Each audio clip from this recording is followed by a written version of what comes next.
Wali syarat nyifati Allah sing permanen.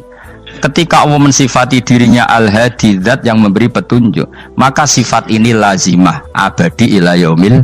Maka apapun rusak dunia iki tetap akan ada orang baik ila yaumil. Bukan karena orang ini hebat, bukan. Wong zaman rusak kok tetap bukan. Karena Allah yang Al-Hadi. Sing hebat berarti Allah, bukan kita. Coba kita hidup di zaman akhir. Wong wedok do katokan cekak, fitnah kayak apa? Kayak apa fitnah kita di zaman akhir? Perkara apa dadi fitnah? Jagone ra dadi menteri geger. Nah jenenge dunya. Jadi jenenge dunya, tapi tetep do saleh. Wong ibadah tambah ke kaji lo antri. Del kaji 36 juta. Indonesia ku antri-antri puluhan tahun. Wa qala ta'ala afa hasibtum annama khalaqnakum abatsan. Afa hasibtum monoto nyangka sira kabeh annama khalaqna mestine gawe ingsun kuwi sira kabeh tak gawe abasan hale ora ana gunane. Masa kamu ngira bahwa penciptaan kalian tuh gak ana gunane. Wa annakum lan nyangka sira kabeh. Wa annakum lan kowe nyangka sira kabeh ilena maring ingsun kowe nyangka latur jauna ora den balekno sira kabeh. Orang yang selalu berpikir bahwa dirinya itu teledor dalam hal taat, padahal Allah selalu baik pada dia. Kalau selalu berpikir gitu, mesti ya tawalladu dadi kalahirna min hasangi hadil fikra al haya wisin. Wa hadza tafakkuru tailah mikir yazidu nambe apa tafakkur fi khaufika indal mudisi rawati min Allah sange Allah taala. Orang yang berpikir demikian terus isin terus dadekno wedi pangeran. Wa yahmiluka lan dorong apa iki hada ka ing sira alalau min nafsika ing atase modo awak sira mengkritik diri kamu sendiri wa taubihiha lan melehno nafsika wa mujamanabati taksiri lan ngeduwi pepeko wa mulazamati tasmiri lan mulazamah no netepi cangcut. Tasmir mana cangcut nopo serius nih, tasmir bahasa Indonesia ini serius. Kalau orang tahu dirinya gegabah pepeko dalam ibadah kemudian tahu itu disalahkan Allah, pasti dia akan menjauhi taksir itu, sembrono itu, dan selalu nopo serius melakukan nopo ibadah. Menurut terang nopo masalah mulai fikrotun fi wa'dillahi ta'ala. Terus kita tahu di Quran di hadis itu ada janji Allah, kemudian ada nopo ancaman Allah. Terus yang dijanjikan tentu para wali. Wali wong apik kowe wali, sanggepe wali. Wali amatir wali pokoknya wali. Terus perilaku sing ora disenengi Allah. Kalau beri contoh guys, sing aman, maksudnya aman itu ada di beberapa kitab. Misalnya Fathul Mu'in. Fathul Mu'in itu kitab yang dipakai semua pesantren, kitab fikih. Itu kalau ngeritik kamu kalau mau sholat iku kudu ana melayune. Mane kula nu sering gawe syariat teng santri kula, pokoke nek ape jamaah mbok pira kadare iku ana melayune. Guling-gilingan nak kowe iku serius. Kan yo ora lucu misalnya dipanggil kiaimu terus mlaku sewantai kan koyo wong ora peduli no. Nah, dawuhmu itu sederhana lagi contoh. Karena Allah itu mengkritik orang munafik yang kalau berangkat ke sholat tuh malas-malesan. Artinya fal kasal iku min sifatil munafikin. Malas-malesan adalah sifatnya orang munafik. Jadi kena ape sholat terus sampai angop terus rokoknya tindak nose sewantes. Nah, itu rontok. Rontok PKI, rontok munafik kenapa? Wah rontok. Mergo sifat itu sifat yang nopo munafik. Wa idza qamu ila sholati qamu kusala. Kalau mereka berangkat ke sholat itu secara malas-malesan. Nah kebalikannya orang baik itu wasari'u ila maghfirati rabbikum. Kalau ada sesuatu yang potensi menjadikan maghfirahnya Allah itu kesusu cepet-cepetan. Ngan rata-rata kiai nak melaku iku banter. Guling-gilingan nak menuju barang apik iku ketok serius. Nah kiai kok mlakune lon-lon kemungkinan nek ra di dhuwit ya ketuan. Ora pati iso ngaji jare sing anteng-anteng kuwi ana makonane, paham no? Sekali-kali nek ngaji pas marung ana tat ngaji mlayu nganti nabrak-nabrak wong. Iku insyaallah luwih keren apa? Tapi yo ngawur nganti nabrak-nabrak.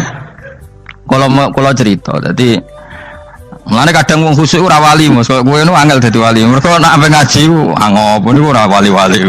Mulane iki mareni terakhir iki mareni ya. Jadi tumak nina itu ada batasnya, enggak boleh tumak nina fil khairi. Kalau kebaikan kudu wasa riwono kesusun. Sebagian ayat kebaikan diredaksikan Allah fafirru ila wa firru ku melayu. Jadi kan apa ngaji kok lon-lon pe jamaah gak seru, kudu napa? Melayu. Ono melayune, ono unsur cepet-cepet. Lan kadang wong anteng ra dadi wali-wali mereka kenemenen. Paham ya? Ini peringatan ke wong Solo mbek Jogja nih. Nah bab iki ape wong Madura. Tapi nak hadis la takhdab ape wong Solo mbek Jogja. Dadi kok plus minus apa? Madura soleh lah kandhani la takhdab itu paling abot. Aja gampang muring-muring. Paling abot. Lan kula di santri Madura kathah. Tak kandhani pantangane hadis ning Madura la takhdab. Mergo Madura paling susah nak disuruh menahan muring-muring. Nah wong Solo Jogja nak kon kesusu ra gelem. Ngalon-alon watur kelakon Muhammadan. Saiki jog ngaji dirubah no. Sing wong Jogja koyo Ruhin barang Melayu, sing wong Madura. Ora apa? Ora emosi. Jadi ya enggak apa-apa, memang kita tidak pernah sempurna. Nah, kula wong Pantura radi seneng misah wong Pantura niku. Mergo belah no. Tapi ini penting kula aturno, makanya tidak ada ibadah yang Nabi itu tidak kesusu. Bahkan saking kesusunya Nabi itu pernah ada kejadian dan ini nggak bisa ditiru secara fikih. Saya ulang lagi ini nggak bisa ditiru secara fikih. Ada air itu kira-kira ya hanya sekitar 100 meter. Tapi saya ulang lagi ini nggak bisa ditiru secara fikih. Nabi itu tidak wudu, tapi tayamum yang dekat sama debu di dekat kamarnya Nabi. Itu riwayat yang memang nggak bisa ditiru tapi harus dibenarkan. Ketika Nabi ditanya, kenapa engkau tidak menuju air itu? Jadi, saya tidak yakin sampai air itu. Padahal saya kesusu nang suci. Jadi saking inginnya Nabi nang suci itu sudah yang dekat tayamum saya tayamum. Tapi saya ulang lagi ini nggak bisa ditiru secara fikih. Karena kamu tidak akan hadir kayak Nabi. Makanya ini tak peringatkan kamu kan tidak akan hadir. Meniru aku yang kira iso, meniru Nabi itu baru iso. Iso Gus nak nyuruh yang jajal mau kitab koyo aku nak melengkar kabeh. Jadi Nabi pernah ngalamin itu ya. Jadi itu enggak sampai 100 meter ada air. Mungkin enggak sampai 50 meter bahkan. Tapi Nabi itu pas panik. Mungkin saking hadirnya pada Allah ingin posisi suci. Itu tayamum. Ketika ditanya al-amru asra'u min dzalik. Urusan bisa lebih cepat timbang itu. Saya pernah ngalami seperti itu tapi tidak se ekstrim tayamum. Wudu pakai aqua, Jadi saya pernah di mobil, kemudian saya pas usul, mobil tak suruh berhenti terus saya wudu pakai air aqua. Padahal ya dekat masjid ya dekat. Karena kadang tadi kepanikannya orang-orang dekat Allah itu beda. Itu pokoknya butuh asro, butuh melakukan sesuatu yang cepat. Ada contoh lagi yang lebih ekstrim. Ada ulama punya baju dua, karena orang Arab kalau pakai pakaian kan celana terus sarung baru jubah. Makanya orang Arab itu biasa pakai lafaif berlapis-lapis pakaiannya. Ya pastinya pas kondisi ideal itu biasa lafaif. Ya kayak saya misalnya kan nggak pakai kaos karena orang priayi kan mesti pakai kaos baju. Cuma saya nggak pernah pakai jas, dianggap nganten malah repot. Kalau disungkan, kalau di jas kuatakan. Gara-gara dianggap kiai roto-roto nak ngaji kan aku jas. Karena jaluk kan nggung kiai. Wah bingung, bos ngekek iku niat sakake, Gus Bak ora jas ora kelar tuku tapi ya ora ro. Niate elek bape ya ora ro. Kemungkinane iku nganggep aku ora kelar tuku terus ngekeki. Itu berarti suudzon yang terlembagakan. Kemungkinane ya saking takzime wae kepengin kiai ini duwe jas. Utawa kemungkinane nih Gus Bak iku lho mau ben dikekno wong ra jelas-jelas ya. Enggak ngerti dan ndak perlu dikonfirmasi ben supaya ngamal. Lah kiai ini lagi wudu, wong Arab lagi adus ning hammam. Hammam itu pokoknya di sini kan ana pemandian umum sekarang sama lah di. Pas di pemandian umum itu beliau ditugani santri nih, mulai dulu ya memang ada adat ya kalau kadang dia tindak itu di daerah santri nih. Aku ora ragam daerah Mustafa, lah mlakune gede malah loro kabeh. Jadi bandara itu sing roh terminal A1 ya aku, ndekne tiket ya aku lewat derekno, malah aku sing derekno akhirnya. Sembrono. Seloro kabeh diden. Opo ora ro. Swarga ya ora ro, dene sampeyan nak tuntun ya ora ro. Singkat cerita, si kiai tadi dengar fulan saya minta baju karena yang miskin ini di dalam kamar mandi itu mestinya ya udah. Kiai sudah di kamar mandi, itu bilang ke santrinya, "Cung, baju itu kasihkan satu sama yang minta tadi." Terus kata santrinya, "Ya Syekh, Halla badaan gosal tambok kamu jangan ke susu, kamu mandi dulu, engkau mandi dulu baru ngasih. Terus kata beliau, hati saya pas itu ingin ngasih. Setelah mandi saya selesai, mungkin hati saya sudah rubah, tidak ingin apa? Ngasih. Jadi cepat itu imma takut mati, sehingga kamu tidak sempat melakukan kebaikan. Wa imma takut rubah. Apa? Takut rubah. Kan iso wae pas adus karena mungkin lagi seneng-senenge kena banyu, lumo. Barang 200 medit. Kan yo ora roh. Wah nek pas lomo lakoni wae engko kan iso medit. Atau pas sampai lomo wis mati. Potensi jadi kita ini mengejar waktu mati dan mengejar berubahnya pikiran apa? Berubahnya apa? Pikiran. Pokoknya walhasil dalam semua kebaikan teksnya Quran itu fafirru ilallah, lari. Firor itu maknanya apa? Lari. Nah, itu yang saya minta lah. Jadi apa tradisi tertentu. Tapi memang tradisi tumak nina itu bagus. Saya hormat sama orang Jogja, Solo, Magelang itu hormat. Tradisi tumak nina itu bagus. Tapi kadang kenemen. Karena ada momen di mana kita harus ke susu, misalnya kebakaran kan ke susu. Kalau takut kebakaran sehingga kita harus ke susu, apalagi ini kebakaran rokok, spring, itu lari. Ya, jadi ini kita harus fair.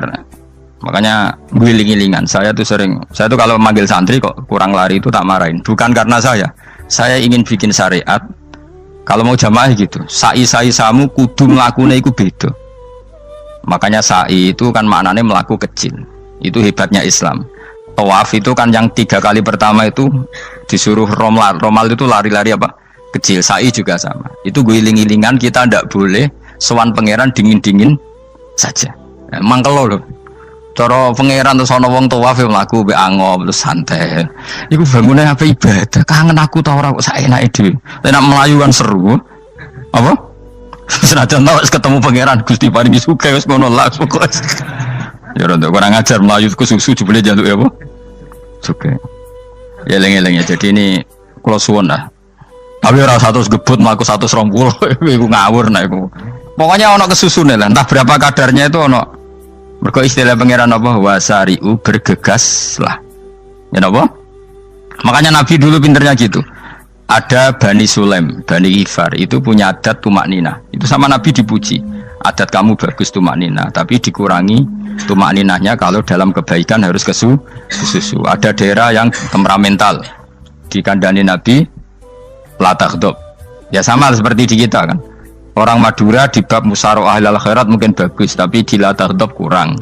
Orang Solo, Jogja di tumak nina bagus, tapi di musyawarah kurang. Jadi makanya ini barokahnya ngaji ya dirubah sidik-sidik. Maksudnya yang plus minusnya itu dirubah. Karena saya belum pernah menemukan tag orang baik itu diredaksikan tenang, tapi semuanya redaksinya apa? Wasari'u. Wasari'u itu apa? Bergegaslah. Fafirru, larilah. Jadi fafirru ilallah, maka larilah. Firu itu lari apa berjalan? Lari. Supaya maksudnya lari itu tidak harus lari kayak pembalap itu enggak. Pokoknya ada unsur kesusunnya gitu. Ada unsur bergegas.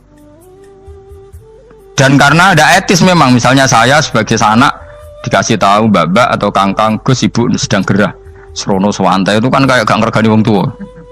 Kudu ono melayu. Nah di sini ini maka diredaksikan di semua riwayat Nabi itu kalau jalan wa idza masa, Nabi kalau jalan itu fakaan namayan hattu min sobabinir taqo. Semua dibak menerangkan apa Nabi kalau jalan itu seakan-akan turun dari tangga. Maknanya cepet. Fakaan naman hatto min sobabinir taqo. Jadi Nabi kalau jalan itu cepet. Ya dong ini ya. Paham ya? Ngiling-ngilingan. Nah, ciri utama berpikir secara Qur'ani adalah apa? Kamu mencari sifat-sifat wali Allah. Dan ternyata sifat wali-wali Allah itu musyaroah ilal khairat, kalau melakukan kebaikan ke susu.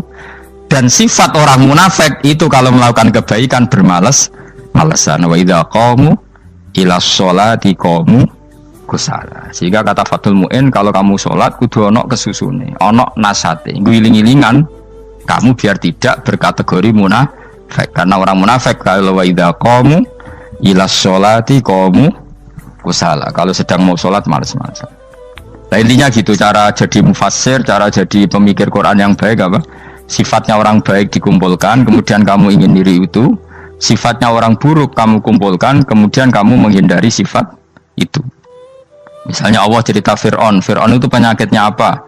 Istagna, merasa kumoluhur, merasa tercukupi semua. Itu sifatnya apa? Fir'aun.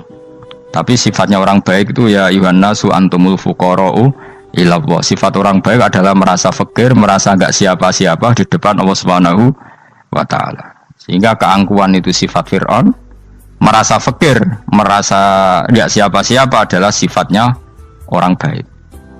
Makanya nadumanya Habib Abdul Haddad masyhur itu.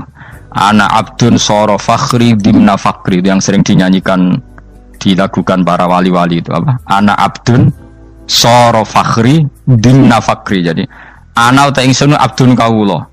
Soro ingkang dadi apa fakhri kebanggaan ingsun iku dimna fakri mergo fakir ingsun.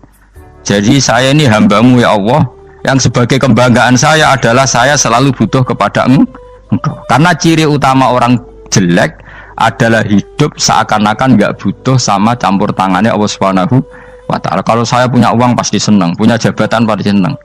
Saya jadi menteri mesti beres semua, saya jadi gubernur beres semua. Merasa bisa semua itu min sifati Fir'aun, itu sifatnya Fir'aun. Tapi kalau kamu jadi menteri, jadi gubernur, saya tidak siapa-siapa tanpa pertolongan Allah. Saya kiai pun tidak bisa apa-apa tanpa pertolongan Allah. Saya orang baik pun tidak mesti dijamin baik terus tanpa pertolongan Allah. Sehingga selalu la haula wala quwata illa billah. Saya bisa menghindari maksiat ya karena Allah, bisa melakukan taat juga karena Allah. Nah, orang yang seperti ini itu jenis ana abdun soro fakhri dimna fakri. Saya ini adalah hamba yang menjadi kebanggaanku adalah karena saya selalu fakir, selalu butuh kepada Engkau. Ini penting kalau terangkan, jadi supaya orang terbiasa. Man kalau seneng ngaji ini paling seneng. Kenapa saya ngaji seneng? Karena tadi kebaikannya Allah, nikmatnya Allah saya omongkan. Sehingga dengar orang banyak bahwa Allah itu baik, Allah itu zat yang kita tuju, Allahu Somad. Jadi kalau saya jadi wali karena di kamar 40 dino, paling terkenal wali, terus wong salam template jadi ngono. Terus untung aku ora untung blas. Lan cara bapak wali be ulama iku mulya ulama. Wali iku nak terkenal wali paling banter wong sowan nggo gula, sing untung ndekne. Tapi kalau ulama menerangkan kebaikan, orang dengar semua, akhirnya Islam menjadi siar. Mana bodoh-bodoh tadi wali ulama ambek wali ku ya dhuwur ulama. Mbok ambek kuwe dhuwur kuwe mergo ora ono makome dadi. Terbangem kan cepet kaya kapuk tapi cebloke tok laut. Wong nek ora di makom iku kaya kapuk. Terbangnya cepet tapi gak tahu jatuhnya di mana. Dieling-eling ya, dados kula suwun sanget. Selama ini adat kita buruk. Nak nyongko anteng apik juga anteng fil khairat. Ketika kebaikan pun respon kita anteng, tidak boleh. Dalam kebaikan harus musaroah, harus apa? Musaroah. Musaroah itu kesusu. Nah itu makanya filosofinya apa? Kalau tawaf pertama juga kon cepet. Sa'i namanya ya sa'i. Sa'i maknanya apa? Lari-lari kecil. Jadi kalau bahasa Arab itu masya yamsi masyan itu jalan biasa. Kalau sa'a yas'a sa'yan itu jalan agak lari. Makanya darani sa'i. Kau oleh sa'i kok leha-leha ora oleh. Tapi aja terus numpak skuter balapan yo aja. Mulai bingung mbek wong saiki. Wong sepuh numpak skuter pantes. Saiki sing nom-nom lah do numpak skuter. Terus nek sing wengkek pasangan suami istri skuteran pun tuaf. Aku wis kodho malaikat ing barno aja tampa. Mangkel wong. Lagi ini sing hafal Quran ngalim diselipi ya perkara ade kono aku skuter aduh maten. Ijek enom nak tuwek tak malu. Ijek enom kan. Ini wajib mbok pasutno kan. Pasute wong fikir mandi yakin. Wah, nak yo terlalu senajan tosah yo tapi terlalu ijek enom. Padahal kebualah pan sruwet Mas. Iya karepe Arab Saudi ngono dolen. Cara kula penguasa Arab sing tuwek tok mati tak oleh sing nom-nom tutuki ngono. Tapi yo pancen yo sanak saya sekedar sasa. Tapi yo terlalu. Mosok sowan pangeran nganggo skuter muter. Aduh. Nah, sembrono. Yo coba lakoni yo awas yo. Kecuali wis tuwek mati wis ngono. Tuwek tok ora mati yo aja. Aneh-aneh. Ya maksudnya kesusu orang ngono iku. Tok budi wae. Wa minha anta tafakkar nggih.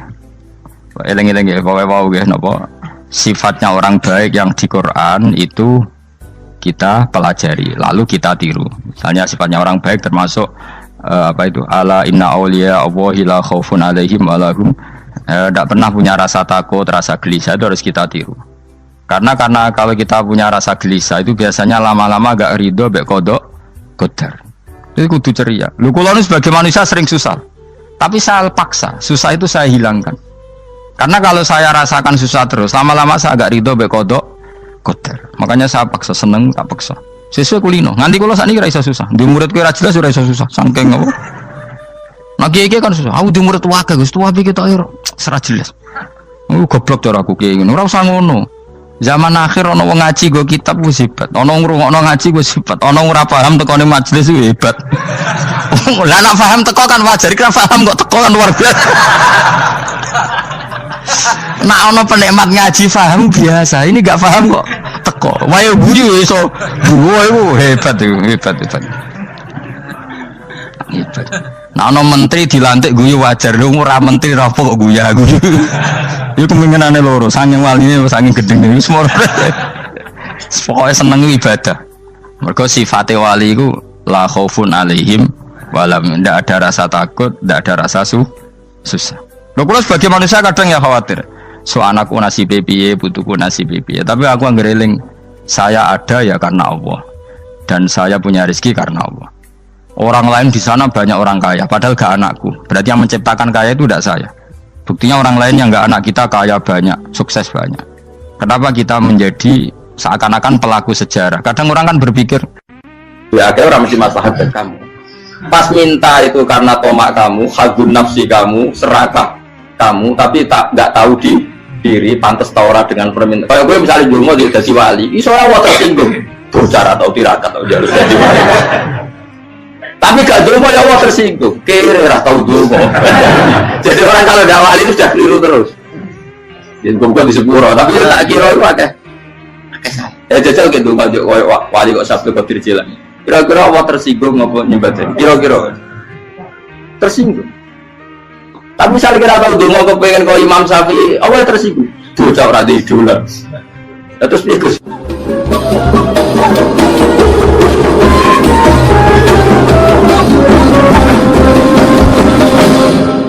Artinya gini loh, ketika manusia mengatakan mampu, itu ada sekian hal yang manusia itu tidak ikut melakukannya, tidak ikut menciptakannya. Misalnya kue nyupir, supirana enak, punya pengalaman, tidak kecelakaan karena apa? Nyupir kue enak, mobilku normal, mobilmu normal lah, atau wabrak mobil ya mabuk gak? Nah di sini ini manusia dituntut, diingatkan terus, kamu itu butuh Allah, rahmat Allah itu yang melindungi kamu, bukan keahlian kamu, bukan kecakapan, karena tanpa itu semua tidak bisa, semuanya Allah. Ya, tapi manusia tadi gara-gara misalnya tadi mobilnya normal, dia punya keahlian nyupir, terus mengklaim kalau keselamatan dia itu karena hati-hatinya dia, karena mobilnya normal. Padahal ada sekian catatan yang menjadikan dia selamat dan semuanya itu kudrahnya Allah Subhanahu wa Ta'ala. Misalnya gak ditabrak wong mabuk, gak ono gempa, gak ono bumi merekah. Misalnya kita pintar nyupir lah terus bumi mangap terus kita templung nggak apa-apa. Pemenang daerah-daerah kayak ya rasa tak sebut nomor orang. Kira tahu muka siapa yo, bener mari tak sebut nomor yang ngeri. Intinya Indonesia ora aman, tapi kita tenang aja satunya ora aman kabeh, ora sing aman. Ora usah kuwatir likuifaksi, ora usah kuwatir meteor jatuh, kabeh ya potensi, no? Potensi semua. Sehingga ini sedikit saya ijazahkan. Suatu saat kata Rasulullah, saya yang Mu'ad melihat kamu hanya sejengkal di depan para ulama ketika nanti di akhirat. Terus Mu'ad tanya, Rasulullah tanya, kenapa kamu hanya satu jengkal dengan derajatnya para ulama ketika sowan Allah? Terus jawabnya Mu'ad, kamu punya amal apa? Terus jawabnya Mu'ad, ya Rasulullah, saya tidak pernah melangkahkan satu kaki, kecuali saya tidak pernah yakin apa bisa melangkahkan kaki yang satunya. Dan saya tidak pernah mengunyah satu makanan, kecuali saya juga tidak pernah yakin apa bisa menelannya.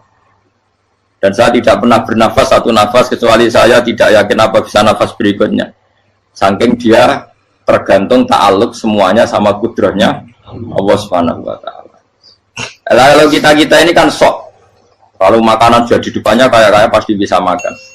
Kalau dia sudah sehat jalan seakan-akan pasti bisa meneruskan. Padahal 0, sekian detik gue melaku dihantam mobil ya selesai. Misalnya stroke ya selesai, tidak bisa jalan. Sehingga para wali-walinya Allah itu orang yang fi lahzatin min lahadzati, setiap kedipan dia, setiap perilaku dia itu hanya ta'alluq ambil Allah Subhanahu wa ta'ala. Itu yang disebut ya ayyuhan nasu antumul fuqara'u ila. Nah, kemudian resiko makom ini, ya semua makom tak ada resikonya. Resiko makom ini itu biasanya dia lupa doa.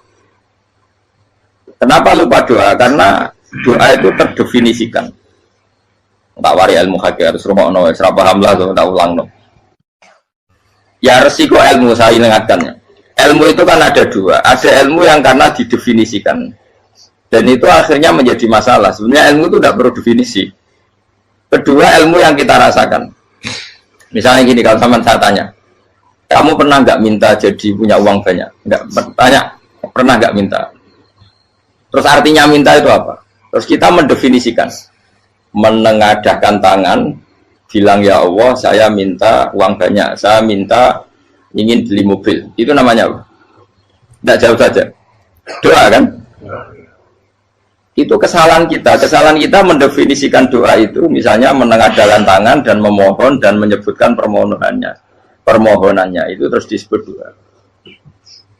Nah, tapi kalau menurut Allah, sistem tubuh kamu yang menghendaki punya mobil, sistem tubuh kamu yang ingin punya uang banyak, reaksi tubuh kamu yang terhinakan karena ditagih orang atau butuh uang, ini menurut Allah ya sudah kamu itu peminta-minta. Saya ulang lagi ya. Sehingga menurut Allah kamu minta tidak minta ya tetap berstatus peminta, pengemis. Nah, orang-orang yang sudah usul, meskipun itu kondisional ya, tidak selalu. Itu ya dia pikirannya menengadahkan tangan apa enggak ya sama saja tubuhnya merasa minta. Sehingga dia tidak perlu mengekspresikan minta. Nah, terus orang yang fikih bilang seperti itu tuh sombong, wong kok gak tahu dungo. Sebetulnya keliru vonis orang fikih. Bagaimana mungkin dikatakan sombong? Dia reaksi tubuhnya, elemen tubuhnya sebetulnya meminta. Dia tidak berkategori meminta karena ilmu kadung didefinisikan kalau minta itu yang seperti ini. Itu kan lama. Nanti kalau suatu saat Indonesia yang kuasa itu terlalu NU atau terlalu yang tidak NU, lama-lama ada definisi. Misalnya yang dikatakan tahlilan itu apa? Ya bid'ah, Nabi tidak pernah tahlilan. Sahabat tidak pernah nahlilin Nabi. Malah nanya kaji Nabi jadi tahlil. Mana nih tahlilan jalukno sepuro mayit, kaji Nabi jalukno sepuro. Sehingga dengan tradisi itu tahlil itu masuk definisi bid'ah. Karena nggak pernah dilakukan sahabat dan para tabi'in. Ya salahnya kamu definisikan. Tapi kalau udah kamu definisikan, diarani tahlil, ya mau la ilaha illallah. Terus mungkinkah satu bacaan la ilaha illallah dilarang? Wong ra oleh maca kalimat tauhid. Jadi misalnya tahlil itu nafatno kalimat tauhid. Oke, toh orang ora iso dilarang tapi nak tahlil itu mitung dinani mayit kaya budo. Samane kriminal. Enak. Ya sudah seperti itu. Makanya banyak orang salah itu karena ilmu kadung didefinisikan. Nah, definisi itu sebenarnya tidak mengikat dalam banyak hal. Ini penting saya utarakan. Ya karena seperti itu. Makanya itu masalah-masalah besar antara kita dan firqah-firqah yang lain. Masalah ahli sunnah, terus masalah yang lain-lain. Memang, ya sudah seperti itu. Ya saya ulang lagi ya. Ketika Nabi Ibrahim mau dibakar Namrud, itu masyhur cerita itu. Dan kemudian jadi Nabi namanya Habib Syahid. Habib Syahid itu sebetulnya hanya ngutip Habib Abdul Haddad. Jadi syair itu sebenarnya ada di Diwanul Haddad. Apa? Diwanul Haddad. Diwanul Haddad itu syair-syair Abdul Haddad ketika beliau usul, beliau mukasyafah. Terus bagian dinyanyikan Habib Syahid terjadi populer. Saya ulang lagi ya. Tubuh kita, misalnya kamu lapar, perut kamu kan mereaksi minta makan. Andaikan kamu itu Tuhan, kan kamu tahu bahwa perut kamu itu minta makan. Tanpa kita bilang ya Allah saya minta makan, Allah tahu kalau reaksi tubuh kamu minta makan. Sehingga orang yang tidak minta pun asal makomnya makom yang ikrar, mengakui kalau dia butuh, ya namanya sudah minta. Tapi fikih kadang mendefinisikan sing darane minta itu hanya madhep kiblat terus menengadakan dan sebagainya. Ya sudah kita sebagai orang pengikut ya yang ikuti fikih, yang ikuti tasawuf sebetulnya itu definisi yang sepihak. Sehingga ketika Nabi Ibrahim mau dibakar Namrud, masyhur itu cerita itu. Beberapa hari mungkin bulan-bulan orang disuruh Namrud cari kayu sebanyak-banyaknya. Ketika kayu sudah terkumpul mungkin satu lapangan, Ibrahim mau dibakar. Pegawainya Namrud itu bingung caranya mencalon Ibrahim. Terus saking gedene napa? Api. Nak dicalon ke ado itu ratok tengah. Nak diparekno itu kepanasan. Masyhur. Setan zaman itu orang akeh tadi setan tenan. Saya kan duplikatnya sakit tadi setan rano muncul. Wong duplikatnya wis napa? Akeh. Singkat cerita setan itu muncul pura-pura jadi manusia terus ditemukan manjane. Manjane kayak semacam ketepil besar yang jadi mana ya dari kiai-kiai ketepil haram mergo penemune setan. Jari ini tuh. Tapi nak manjane penemune setan itu betul walhasil terus dibikinkan satu manjane semacam ketepil besar terus Ibrahim dilemparkan ke api lewat apa ketepil tadi idenya siapa setan. Nah ketika di tengah api itu unik, kata malaikat Jibril datang terus tanya sama Ibrahim, ya Ibrahim apa kamu butuh saya, butuh alakah haja, apa kamu punya kebutuhan? Jawab Ibrahim lah, saya tidak punya kebutuhan. Amma ilaika fala, kalau ke kamu ndak, karena kamu makhluk apapun keren kamu Jibril tetap kamu makhluk. Amma ilaika fala. Tidak, maksudnya butuh ke Allah nanti saya nyampaikan. Malah dinya Nabi Ibrahim kalau Allah tidak usah kamu sampaikan ya sudah tahu. Gua be Jibril. Oh, aku ditekak kan. Ya saya ulang lagi. Apa kamu punya kebutuhan? Alaka hajalah ama ilaika fala kalau ke kamu tidak. Tidak, maksudnya butuh ke Allah nanti saya sampaikan. Karena Jibril yang mentang-mentang dekat sama Allah dan tukang memberi informasi. Saya kata Ibrahim, kalau ke Allah sih nggak perlu kamu, dia sudah tahu. Nah itu terjadi nagamanya Habib Abdul Haddad masyhur itu apa? Hasbi min su'ali ilmuhu bihali. Jadi cukup ilmunya Allah itu menjadikan saya tidak perlu minta. Hasbi min su'ali ilmuhu bihali. Jadi ada kondisi tertentu yang para wali itu, saya ulang lagi kondisi tertentu, yang para wali itu ya tidak minta. Tapi kalau itu ditiru jenengan semua ini jadi keangkuhan. Kenapa? Wes oga donga tangane ditenangkan. No, atine ora eling pangeran kan akhirnya aja lo tenan. Itu jadi wali-wali. Nah, wali-wali itu kan misalnya tangannya tidak menengadah tapi semua sistem tubuhnya merasa butuh sama saya itu pernah ya. Tapi itu kondisional dan saya juga ngulang nggak mesti bisa. Ketika saya umroh itu pernah saya ada satu kondisi itu doa ya di putaran pertama kok. Di putaran pertama saya berdoa ya agak banyak di multazam. Putaran kedua mau berdoa sudah tidak berani lagi. Sampai ke-7. Hari kedua ya tidak berani, hari ketiga tidak berani. Nah seperti itu tidak bisa dibuat-buat meskipun saya juga agak ingin. Tapi ya pas itu ya nggak bisa. Gara-gara itu korban kitab hikam, ya kitab hikam yang terkenal. Kitab hikam itu pernah cerita gini. Rubbama dallahum al-adab ala tarkit tolak. Terus di antara makalahnya itu wa inna ma yunabbahu man yajuzu alaihil ikhfal. Tapi kamu jangan niru dosa kan. Tapi jangan ingkar ilmu ini tambah dosa oke. Jadi niru ya dosa, ingkar ya dosa. Jadi ada seorang wali kata hikam. Kadang-kadang seorang wali itu mau doa diulang itu sungkan. Kenapa? Yang perlu diingatkan itu yang potensi lupa. Allah kan masih ingat doa kemarin. Lalu gara-gara saya sebelum umroh itu mensinau kitab hikam agar aku dulu. Ya Allah, sing tak dungani ini aja eling kok tak eling nomene. Jadi wa inna ma yunabbahu man yajuzu alaihi yang bisa diingatkan hanya orang yang potensi lupa. Sementara Allah udah akan. Tapi kan akhirnya doanya eling. Ya Allah kayak kemarin. Hari ketiga ya Allah kayak. Makanya menurut saya ilmunya orang hakikat itu juga dari sisi kriminalnya karena ya tadi. Tapi kamu ingkar ya keliru. Memang Allah nggak mungkin lupa ngapain kamu ingatkan. Makanya menurut saya Allah itu mazat terbaik benar-benar Rahman Rahim. Mestinya Allah terbaik itu mau bedino malah ngamuk. Lah aku lagi tapi mbok ilang eling kok. Tapi Allah itu maklumi ya, dengan kekeliruan. Kita ini kan selalu keliru, donga terus juga keliru sebetulnya. Karena seakan-akan kan mengingatkan seseorang yang mungkin lupa. Wong Allah tidak pernah lupa kok, kamu ingetin terus. Atau kamu menggurui Allah, yaitu ya Allah langsung badani kalau di duake, padahal nggak mesti maslahat bagi kamu. Duake orang mesti maslahat bagi kamu. Maka ada sekian contoh yang wali itu dibully pangeran. Saya sering cerita, banyak cerita wali itu dibully pangeran. Digarap pengen. Ini gara-gara salah itu.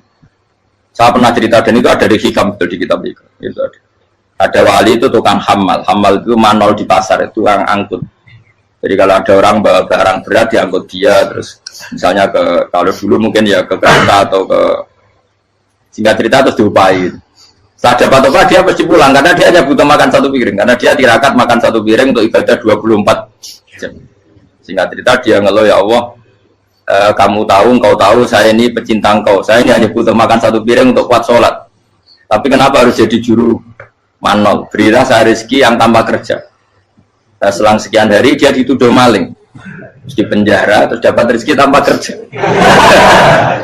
Dia terjawab kenapa jadinya gini? Kan kamu minta rezeki tanpa kerja. Ya itu penjara itu rezeki tanpa kerja kan. Jadi Allah memperlakukan para walinya itu memang unik. Ya kadang dibully. Sehingga dalam cerita-cerita kenabian kata Qadiyat itu nggak ada orang yang sering dibully Allah kayak nabinya. Karena nabi itu orang yang dicintai Allah. Jika salah sedikit saja itu toro pangeran, toro kampus itu digarap, pokoknya dibontol, salah sedikit. Misalnya begini, Nabi Yakub itu kan nabi. Dia mungkin yang jauh nggak tersadar nyembelih apa itu anak sapi itu di depan indukannya. Ya beliau mungkin spontan saja, Pak. Kalau kamu yang melakukan pasti tidak ada hukumannya karena Allah dapat peduli sama kamu sudah lah.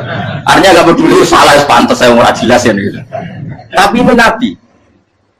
Ketika itu terus indukannya sapi tadi ya Allah Yakub itu kekasihmu. Saya tidak berani sama dia karena dia kekasih.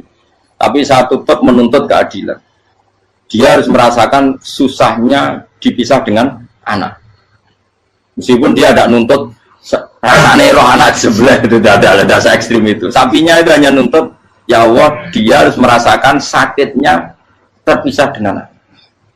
Akhirnya Allah menciptakan Yakub mengalami terpisah dengan Nabi siapa? Yusuf. Itu kalau kata Qadiyat, itu kalau yang melakukan tidak Nabi pasti nggak dibully Allah, dibiarin. Karena Nabi ini yang melakukan. Nah. Terus ini Nabi Yusuf lagi malah rasa daftar wali berat. Nabi Yusuf itu di penjara itu karena terdolimi apa karena memang dia salah? Terdolimi. Dan Nabi Yusuf itu Nabi. Nabi Yusuf itu Nabi. Nabi betul memang benar-benar. Meskipun ganteng dia Nabi. Syaratnya Nabi ganteng kira-kira mlebu. Nabi itu harus ganteng. Gak boleh. Nabi elek ora oleh.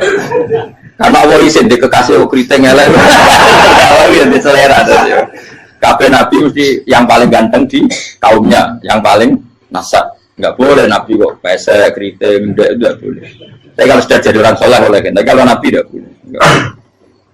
Nabi Yusuf bukan. Masyhur kan cerita Nabi Yusuf dengan siapa? Zulaikha. Dan belum ada orang dalam keadaan darurat masih cerdas kayak perempuan. Jadi singkat cerita, ketika Yusuf diajak Zulaikha selingkuh nggak mau kan keluar dari kamar. Delalah kebetulan wa alfaya sayyidah Rajal. Itu si Zulaikha tadi spontan langsung bilang, wahai suamiku, apa hukuman orang yang ingin menodai keluargamu? Itu wong wedok. Padahal dia agak terencana, dia pun nggak bayangkan kepergok suaminya. Itu dalam keadaan kepergok itu masih cerdas. Suamiku, apa hukuman orang yang mau menyelingkuhi keluarga Anda? Singkat cerita suaminya murka, terus Yusuf di penjara, terdolimi. Ketika di penjara, kemudian Yusuf punya keahlian mentakwil apa? Mimpi. Kan tadi suaminya Zulaikha itu tidak sampai raja ya, kira-kira PM atau menteri. Raja itu punya mimpi yang bisa nakwil itu hanya Yusuf. Singkat cerita terus utusan raja datang ke Yusuf dan takwilan Yusuf terbukti benar. Tapi Yusuf ini seorang nabi, saya ulang lagi Yusuf seorang nabi dia tapi ya manusia. Bilang gini ke utusannya, coba bilangkan ke raja kamu di penjara ini ada orang yang di penjara secara terzalimi yaitu saya. Tolong laporkan ke majikan. Itu Allah tersinggungnya itu bukan main. Nabi kok lapor makhluk. Itu tersinggung. Nah, aku kan gak piye. Ngajak proposal ya ora piye-piye.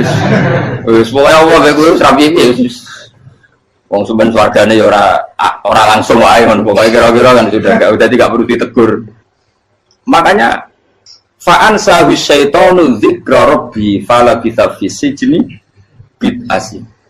Maka Allah mentakdirkan utusan raja tadi itu lupa melaporkan peristiwa Yusuf ke raja tadi. Sehingga raja nggak pernah dengar kalau ada orang di penjara karena Allah tersinggung. Wong kowe ku nabi kok lapore ambek penguasa. Ngono tok iku wis Allah tersinggung. Karena dia nabi, nggak boleh nabi lapor makhluk. Jadi Allah itu dengan nabi itu sangat-sangat sensitif. Sangat-sangat sensitif. Ya begitu. Terus kita terkenal, meskipun ini nggak ada di Quran, Nabi Musa. Nabi Musa itu pernah sakit gigi. Karena dia mentang-mentang kalimullah, orang yang sering komunikasi dengan Allah, minta ya Allah, tolong tunjukkan obat gigi saya itu apa. Singkat ini sama Allah dikasih tahu. Kamu ngunyah suket ini, gitu. Rumput ini kamu kunyah, nanti pasti sembuh.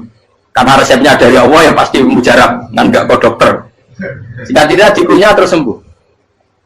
Suatu saat dia sakit gigi lagi, nggak konsultasi lagi karena masih punya resep tadi kopian apa resep.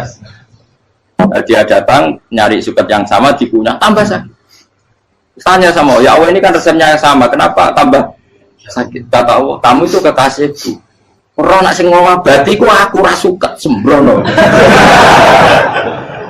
Semenjak itu Nabi Musa tidak pernah taruh resep lagi sudah. Andaikan itu kamu, pasti Allah juga nggak tersinggung. Makanya kata Qadiyat, kenapa para nabi sering ditegur itu bukan karena Allah murka, nabi itu beda. Jadi kesalahan kecil atau apa-apa yang menurut kita ada salah itu untuk nabi salah. Makanya di ahli sunnah ada kaidah apa? Mimba bihasanatil abror sayyi'atul muqarrabin. Pernah dengar kaidah apa? Mimba bihasanatil abror sayyi'atul muqarrabin. Sesuatu kalau dilakukan umumnya orang itu hasanah atau kebaikan, tapi kalau dilakukan para nabi itu salah. Karena apa ya? Saking dekatnya dengan Allah. Saya ulang lagi apa? Mimba bihasanatil abror sayyi'atul muqarrabin. Jadi nabi itu beda. Nah, para nabi itu orang-orang yang mengalami fikir yang doa resmi kayak siapa tadi? Definisi fikir yang sering. Kayak definisi orang tasawuf yang sering. Sehingga ketika Nabi berdoa, ya memang secara disiplin ilmu yang namanya berdoa, ya minta Allah dengan mengadakan tangan. Ketika nggak berdoa, karena Nabi sadar Allah tidak perlu diingatkan lagi, pasti masih ingat. Jadi dua-duanya benar terus. Makanya Nabi itu lam yazal fitaroki, Nabi itu selalu naik derajatnya. Karena pas minta ya benar, pas tidak minta ya. Tapi kamu jangan niru dosa kan. Tapi jangan ingkar ilmu ini, tambah dosa. Okay? Jadi niru ya dosa, ingkar ya dosa.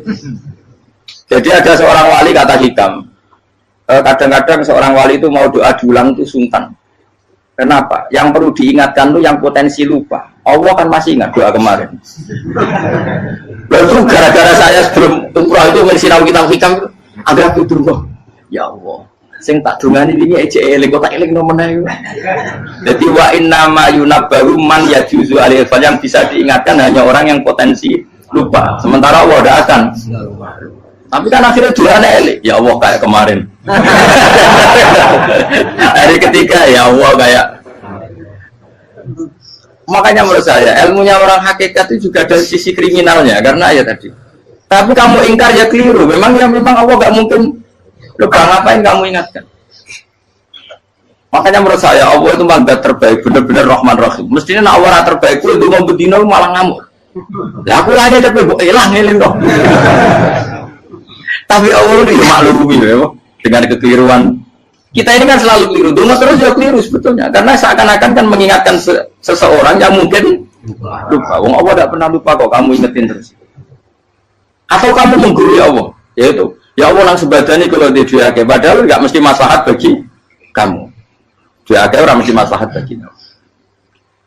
Kalau kamu turun terus, pas minta itu karena tomak kamu, hadun nafsi kamu, serakah kamu, tapi nggak tahu diri pantas taura dengan permintaan. Kalau gue misalnya dungo dia jadi wali, iso Allah tersinggung, bocor atau tirakat atau dia harus jadi wali. Tapi gak dongo ya Allah tersinggung. Kira ora tau dongo. Jadi orang kalau dakwah ini sudah keliru terus. Jadi gue di sepuro, tapi tak kira itu akeh. Ya jajal gitu kalau wali kok sabtu kok dirjilan. Kira-kira Allah tersinggung ngapa nyembah? Kira-kira tersinggung. Tapi misalnya kira tahu dongo kok pengen kau Imam Syafi'i, Allah tersinggung. Bocah ora di dola. Nah, terus dia kadang salah biasa wes. Terus bakat salah no. Bakat salah. Ini dongane sing gampang itu mesti bener. Rabbana dzalamna anfusana wa lam taghfir lana wa tarhamna lanakunanna minal khasirin. Tak pernah punya kitab dan kitab itu menurut saya luar biasa. Bahkan ketika adu buli itu, adu cara mahasiswa itu kayak pelonconan itu. Nabi sama Nabi pengiran gitu dan itu sekali yang satu salah melakukan disiplin ilmu sampai pengiran itu degradasi. Dan Allah memang mengancam gitu. Kalau kamu melanggar ini, la biton namin diwani nubuah. Nanti la amkuan namin diwani nubuah. Kamu saya hapus dari buku kenabian. Tes-tesannya ya lucu, biasanya begini. Kata Nabi Musa kan ditanya. Ketika dia khutbah ditanya orang, siapa orang paling alim ya Nabi Allah? Sekarang orang paling alim itu siapa? Nabi Musa jawab, saya kan. Jadi Allah tersinggung karena wong kok boleh telepon. Tapi ada kan Nabi Musa kok jawab Fauzi itu salah, gak masalah meneh. Atau enggak Prugen, malah salah meneh. Tapi jawab Musa ya salah. Saya Gusti, saya kan. Orang paling alim siapa? Saya. Allah memperingatkan Musa, ada seseorang yang lebih alim ketimbang kamu. Coba kamu harus ketemu dia. Ketemu dengan cerita ketemu Nabi siapa? Khidir. Terus dalam 3 sesi ini, 3 babak ini buli-bulian. Nabi Khidir itu dalam 3 babak ini selalu kelihatan salah. Di antaranya adalah cara sekarang ya mungkin di gonjak sepeda motor atau perahu kalau dulu yang menggratisi dia numpangi sepeda motor malah spionnya dicopot gitu. Spionnya dicopot, dirusak. Tapi Musa kan sudah digratisin malah rusak yang motornya yang apa? Menggratisin. Nabi Khidir masih tenang. Kamu tidak paham. Ya, Nabi Khidir mesti tidak kamu tidak paham. Itu kata surahul hadis termasuk Ibnu Hajar al-Asqalani bilang ini. Setelah itu kedua membunuh anak kecil. Musa tambah marah. Anak yang belum punya dosa kok kamu sampai 3 kali ada 3 peristiwa. Itu kata surahul hadis. Andai kan Musa kok diam tidak protes, maka dia akan disalahkan Allah. Karena dia berarti membiarkan kemungkaran di depan matanya tanpa reaksi. Jadi sebetulnya ketika Musa berontak itu Nabi Khidir, Nabi tenan gitu. Jadi itu kan unik. Tapi berontak yang disalahkan. Jadi angel, sandi tes-tesan jadi Nabi itu angel. Misalnya kalau Nabi Musa itu kayak model santri Jawa Timur. Nabi Khidir salah, dia derek mawon. Iya Nabi jero barang mungkar. Menengahi. Berarti Nabi goblok bener. Makanya memang Musa harus konsisten seperti itu, harus demo terus. Kayak saya misalnya sebagai kiai, ya harus seperti ini cara mulang saya. Nggak boleh saya misalnya terus anut mulang terus tawadu, semeneng terus karu-karuan. Jadi andaikan Musa kok tidak protes itu malah salah. Ya memang harus. Dan itu Nabi tenang. Makanya Nabi itu akhirnya respect. Tidak ada hati sebaik Abu Musa.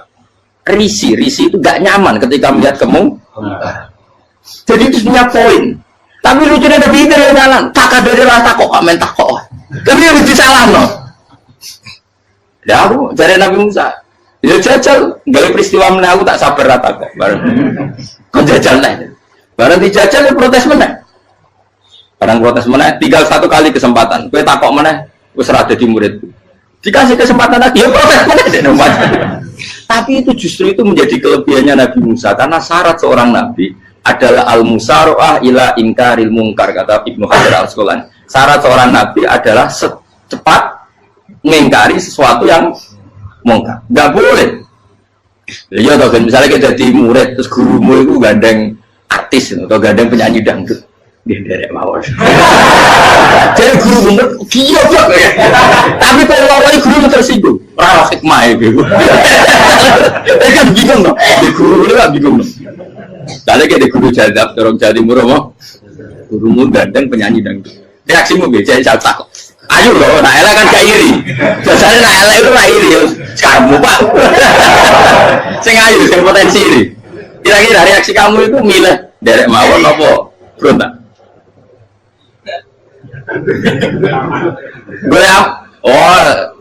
Nak gurumu wong alim, mesti nak pasti meneng. Muridku giyo, tidak sensitif. Roh barang mungkar dilakukan di depannya kok tidak reaksi, tidak protes, gebet tenang. Tapi lucunya guru mau nak protes, gak luwe akhlak. Guru lagi senengnya kok oleh.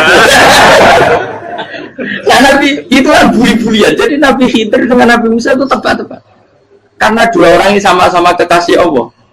Itu Nabi Musa justru barokahnya itu dia tidak pernah kelasmennya di bawah Nabi Khidir. Semua ulama sepakat kelasmennya Musa tetap di atas Nabi Khidir. Sehingga yang berlakunya tetap ilmunya Nabi Musa, bahwa membunuh anak kecil tidak boleh, merusak perahu milik orang lain tidak boleh. Karena Allah tetap lebih respect dengan ilmunya Nabi Musa. Nabi Khidir tetap ilmunya nggak dipakai, meskipun dia disebut hakikat. Karena ilmunya Nabi Khidir ngani ngoyo, wong ape mutus kok ngenteni nginceng loh mahfud, lah sing iso iku sapa? Barang ra mungkin kok. Makanya Nabi Khidir terakhir menutup kalimatnya wa ma fa'altuhu an amri. Dari kata ilmu lam tasdi alaihi sob. Aku dhewe nglakoni iki ya ora roh, wis ditakdir nglakoni ngene wae. Dadi Nabi Khidir ora paham. Jadi wa ma fa'altu an amri itu akhir kira-kira artinya saya sendiri tidak melakukan ini karena inspirasi saya sendiri atau keputusan saya sendiri. Tahu-tahu saya ditakdir melakukan. Karena pas itu Nabi Khidir disetting semuanya dengan ilmu hakikat, yaitu bayi tadi memang kutiba kafiron, kutiba kenapa? Kafiron, memang dia nanti kalau umur nganti tua ditakdir mati kafir, daripada mati kafir nanti ya sudah mati sekarang. Tapi nggak mungkin kan ada syariat daripada soben beling mateni kecil. Orang syariat tetap ikut Nabi Musa. Makanya kata Ibnu Hajar Al-Asqalani itu uniknya Allah sama para wali-walinya. Wali itu kelirullah, itu tetap disenangi pengen. Terus pengenan nabi-nabi ini kecil-kecil kan, juga pasti nak wong. Terus keempat kan. Tadi kan saya punya contoh 3, ini contoh keempat, ini terakhir. Agian kok ilmu merah cukup, tetap malah bingung nggak? Nabi itu minggat, itu boleh tidak? Tanpa pamit, minggat itu pergi nggak pamit, itu boleh tidak? Tidak boleh. Rasulullah meskipun kayak apa disakiti di Mekah itu tidak pernah minggat, tidak pernah hijrah. Saya ulang lagi, karena butuh izin. Tapi Allah pernah punya kekasih, yaitu Nabi Yunus. Nabi siapa? Yunus. Itu Quran meredaksikan ya abako itu terjemahnya apa? Minggat. Kalau pergi itu tidak ada. Tapi ini Allah meredaksikan itu abako itu ya minggat. Nabi Yunus itu dakwah di daerah Nainua. Ya. Nainua itu ya, Babylon sana. Kampungnya namanya Nainua. Ya, daerah Babylon. Babylon itu kalau di geografis modern ikut Irak. Ikut mana? Irak. Jadi Kufa, Basra, Babylon. Terus siapa itu yang ngalahkan pasukan Yahudi dulu itu Buktanasor, Bukat Nasir itu ikut mana? Babylon, apa? Babylon. Bama unsila alal malaka ini di Babila Harutama. Makanya kalau ulama-ulama melihat Irak kacau sampai sekarang itu tidak kaget. Irak itu ardun mal'unah kalau di kitab-kitab. Bumi yang memang sudah terlaknati mulai dulu. Sehingga ketika ada kasus Saddam Hussein sekarang itu ulama tidak kaget. Zaman Rasulullah Sugeng itu Irak itu termasuk sudah bumi yang guna keazalah. Jadi di sana pasti banyak fitnah. Fitnah pertama yang dicatat sejarah adalah Mautul Husain, apa? Kabudutnya Said siapa? Husain di Karbala. Era Imam Syafi'i adalah zaman mifnah, ulama dibantai karena dipaksa mengatakan Quran apa? Makhluk. Terus konflik-konflik sampai era Saddam Hussein terus era sekarang jadi. Nah kita ini ulama sebenarnya tahu tarikh itu. Tapi di era modern kan dianalisis karena campur tangan ini itu ya sudah lah. Sebab goblok pun daripada ngebantah-bantah malah ragam. Ibu goblok, ibu pintar. Sekarang kan analisisnya kan, wah ini ada campur tangan pihak ketiga diciptakan nih saunu ini. Ya kalau intelijen harus ngomong seperti itu. Kalau kita seperti ulama memang dari dulu dicap Nabi hunalika az-zalazil wal fitan. Saya teruskan. Nabi Yunus itu dakwai kaumnya itu lama sekali dan tidak iman. Nah semua nabi kalau kaumnya tidak iman itu diberi hak Allah ngancam akan adanya adab apa? Ngancam akan adanya adab. Nabi Yunus ngomong gitu terus. nanti kalau kamu tidak iman, lu pasti kena azab. Anggap saja dia ngancam gitu sudah berbulan-bulan. Singkat cerita, azab baru tinggal 3 hari lagi. Ayo nang iman, tinggal 3 hari lagi. Ya kira-kira dia ngomong misalnya Ahad, tadi Ahad, Senin, Selasa, atau kamu milih Selasa ya Rabu, Kamis. Singkat cerita Ahad itu dia gak kuat. Wah, semuanya kurang tolong diro kaumku tetap orang iman. Mantel asal, minggat deh. Minggat ya, jadi kalau minggat kan nggak punya tujuan, so asal pergi jauh saja. Ada perahu, sekenanya dia naik saja. Namanya minggat nih. Kalau bawa bekal terencana, bawa visa, paspor kan plesir namanya. Jadi minggat itu ya enggak, ya sekenanya nggak persiapan. Singkat cerita sampai ikut perahu nelayan tadi, terus zaman itu ya ada mitos kalau ada gelombang yang nggak wajar pasti ada orang minggat. Terus ditanya siapa yang minggat, Nabi Yunus kan orangnya jujur saya katanya. Ya sudah, yang minggat terus dicemplung mau. Ya, terus ada yang agak baik, ya jangan gitulah. Ini kan kita semua butuh selamat, judi dulu. Terus judi satu lagi ketemu Yunus. Coba mungkin salah udahnya, judi lagi ketemu sampai 3 kali ketemu Yunus. Makanya fasahama fakana minal mudhadis, diuji dia kalah kemudian tenggelam. Fal taqamahul khutu wa huwa mulim. Terus dia diuntal, ditelan oleh ikan nun. Di situ ikan nun digambarkan saking besarnya itu. Dan ini uniknya Allah sama kekasihnya. Sudah Allah menyalahkan tapi unik. Ikan ini kan itu sama Allah dikasih instruksi. Kamu nggak boleh makan dia. Dia kekasih saya. Terus ketika di tengah di perut apa?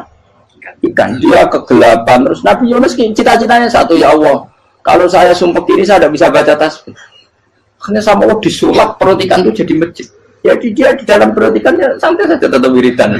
Santai. Karena ada figur mati Allah ilaha illa antas fanak ini kuntum nadal. Ya dia santai aja wiridan. Karena perut ikan bagi dia adalah masjid. Ya dia disalahkan Allah karena abako tadi minggat hijrah tanpa pamit. Tapi juga dibela-belain Allah, ikan tadi tidak boleh nelan. Ini perlakuan Allah sama orang yang bikin. Tapi karena dia Nabi uniknya apa? Dino Ahad itu kaumnya udah nginceng ngomong Nabi Yunus. Rame-rame nginceng. Lucunya cara nginceng gini. Nak Yunus nih ngomong, berarti bodoh. Ngomong orang ada kok dia tengok. Orang bincang Nabi Yunus juga ada. Oh tenang orang ada. Mulai ngomong rawan ini ngomong. Itu uniknya pangeran. Jadi mau dia minggat tidak salah. Mau dia orang minggat berarti kaumnya. Jadi kalau ada kaum gempa bumi itu faksi kok dia neng. Oh, karena Allah tenang tak melaju, nyata tidak melaju. Jadi bahwa didesain minggat. Tapi Nabi kan disalah, Nabi jurah pamit. Makanya masyhur, saya itu punya kitab karangannya Habib Alim Alamah, babanya Habib Anis, Habib Ali bin Husain yang ngarang apa? Ali bin Muhammad bin Husain karang yang disebut duror itu. Itu diantara doanya gini. Tapi jangan tiru loh, biar awali. Aku rawani niru. Cuma saya hafal secara ilmu, tapi saya tidak berani. Waj'al sayyiati man ahbabta. Ya Allah, jadikan kesalahan saya itu kesalahan orang yang kau cintai. Terus pokoknya salah lagi jadi pengiran kadung seneng, salah lagi capek wae wong seneng. Waj'al sayyiati man ahbab. Terus kayak gue lah dimanja wong tuamu, anak paling disayang. Salah wae lucu. Kowe cah cilik. Kowe seneng cah cilik. Salah wae lucu. Becano gelas ya lucu, tiba ya lucu. Tibane cah tuwek-tuwek. Terus jelalatan mulane tiba. Nah itu barang kau menginceng omahe Nabi Yunus gak ono wong. Wah, berarti adab mau turun betul. Andai kan adab tidak jadi turun, pasti Nabi Yunus berarti di tenang. Wes. Barang mulai malam Kamis, adab itu sudah kelihatan. Ada puting beliung, ada apa, sudah jelas pasti ada azab. Kaum yang lapangan tobat finish secara bal-balan menit-menit apa? Terakhir apa-apa ditompok nanti terus gak situ tak azab bang kue tobat. Singkat cerita Nabi Yunus hari ketiga atau apa dia selamat, pakai versi yang umum saja selamat. Faltaqamaul hutu bahwa falaulah annahu kana minal musabbihin la bisa fi batni ila yaumi yub'atsun. Akhirnya dimuntahkan sama ikan tadi terus dia keluar. Barang keluar tanya-tanya kabar gimana kabar kampung Nenua, baik-baik saja. Kabar awal dimulai karena dia tahu kalau orang bohong itu dihukum mati. Padahal dia bohong katanya Kemis itu ada azab, ternyata kampungnya baik-baik. Padahal baik-baiknya karena mereka Jadi masyarakatnya nyari dia karena mau iman. Si nabinya nggak berani pulang karena nanti hukum mati. Itu pangeran nabi kekasih itu dia. Pangeran ya bully gitu. Oh itu beda-bedaan. Mau kekasih pangeran, aku hati itu langsung diadab. Jadi pangeran kekasih itu beda. Orang koyo. Akhirnya pangeran sama mulai. Wah nak mulai aku disiksa. Perkara nih kalau pembohong itu dihukum mati. Masyarakat yang boleh tenan. Mereka malam kemis mau azab tenan. Waktu sudah tobat. Disebut falau laka naskoryatun amanat fanafa'aha imanuha illa qauma Yunus lamma amanu kasyafna anhum adzabal khizyi fil hayatid dunya. Enggak ada kampung yang saya adab kecuali kasih tak adab, kecuali kaum Nabi Yunus. Aku semua ngadab loh. Pas menit terakhir kita adab tobat. Akhirnya situ ada pangeran. Iku kaum Nabi Yunus. Iku yo barokah ninggate Nabi Yunus. Lah iku nabi. Wong keliru kok barokah. Iku nabi. Umpama Nabi Yunus ora minggat, kaumnya berpikir Yunus bohong. Wong ape ana adab kok tengok-tengok ning ngomong. Tapi pas minggat tenan yo disalahno pangeran, minggat kok gak paham. Hikmat. Amalane kira usah protes. Wali itu beda, kekasih pangeran itu sama dengan sing dialami Rasulullah sallallahu alaihi wasallam ning Sulhul Hudaybiyah. Semua perjanjian itu salah secara hukum fikih. Bukan salah lagi, sangat salah cara ukuran fikih. Sehingga semua sahabat itu protes kecuali Abu Bakar As-Siddiq. Cuma semuanya ngomong Umar, tapi semua sahabat akhirnya ya mencoba di antara perjanjian gini. Pertama kan enggak biar sampean enggak terlalu jadi teroris, enggak terlalu jadi ekstremis. Memang ya usah jadi teroris, ya terlalu jadi teroris. Semua itu mungkin kan, dunia semuanya mungkin. Singkat cerita Nabi itu sudah di Hudaybiyah. Hudaybiyah dengan Mekah kan tinggal sekitar paling 40 kilo. Saya pernah itikaf di masjid yang pernah dipakai Hudaybiyah. Kan sekarang jadi mikot ya, termasuk mikot umroh di Mekah kan apa? Hudaybiyah kan mikot di yang terkenal kan apa? Jirona, Tanim, Hudaybiyah. Itu perjanjiannya tuh gini. Perwakilan dari Quraisy namanya Suhail bin Amr, siapa? Suhail bin Amr. Perjanjiannya gini, Muhammad kamu tidak boleh masuk Mekah. Kamu boleh masuk Mekah itu tahun depan. Padahal Nabi sudah bilang kepada sahabatnya, ayo kita umroh. Dan diberi hak umroh. Tapi setelah sekitar 40 kilo masuk Mekah, dicegat sama orang kafir Quraisy. Lah, Nabi itu sakit tenang. Nabi kadung mentafsir, memberi berita gembira, saya mimpi kalian masuk tanah haram, amini namu khalikin, aman semua. Semuanya bercukur gundul atau mencetak rambut. Pokoknya, kata sahabat senang sekali karena mimpi Rasulullah tidak pernah apa? Tidak pernah salah. Bareng di situ, di antara perjanjiannya, hadza ma kataba ali Muhammad Rasulullah. Ini perjanjian yang ditulis Muhammad Rasulullah. Kata Suhail, hapus kata Muhammad Rasulullah. Kalau saya tahu kamu Rasulullah tidak saya perangi, tulis Muhammad bin Abdullah.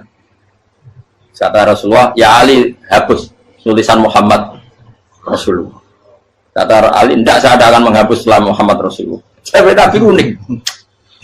Hapus gak popoli, masih gue hapus aku tetap Rasulullah. Tulisan wajib. Jadi Nabi ya relax saja. Tapi Ali katanya, fawwama ana bimakhihi abadan. Saya tidak akan menghapus tulisan itu selamanya. Kata Nabi, benar gelem hapus. Tanganku didono, aku sing hapus. Nabi kan umi tidak bisa baca terus. Tangannya Nabi sendiri yang dilewatkan Ali ke tulisan itu sehingga terhapus. Nabi ya relax.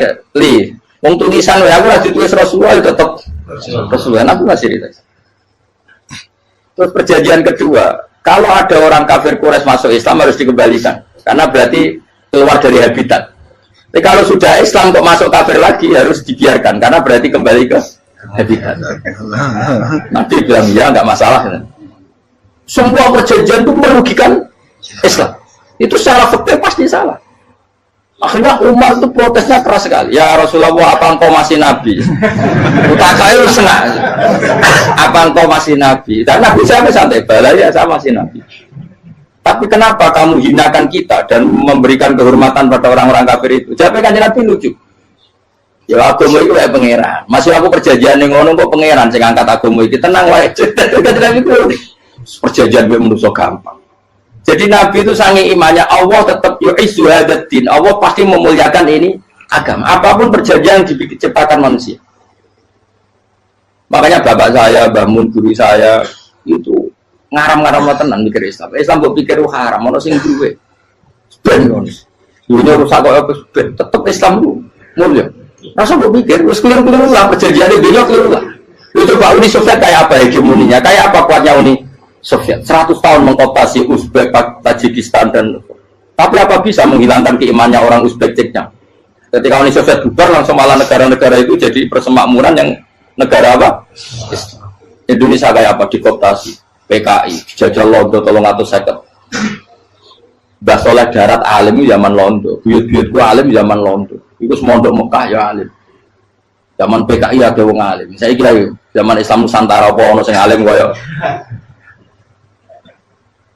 Itu Islam menarik zaman mesti regani negara, zaman di negara terus mulu.